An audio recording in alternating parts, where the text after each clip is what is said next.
ఇదంతా మేము చేసిన ప్లాన్. మీ ఇద్దరు కలిసి ఎంత నాటకం ఆడారా? రేపు పొద్దున కలిసి ఈ గుడి ఎక్కడ ఎక్కడ చేస్తాం చూడండి రా.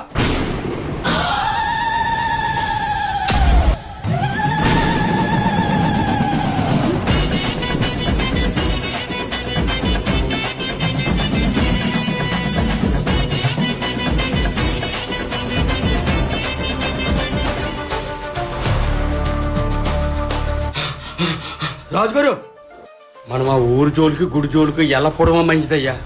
త్రిశూలం గాల్లో ఎక్కడో నా కల్లారు చూశానయ్యా. ఇప్పుడే మా తమ్ముడి నుంచి ఫోన్ వచ్చింది. సలాం వాలేకుం. వాలేకుం సలాం. నేను చెప్పేది చాలా జాగ్రత్తగా విను బాయ్.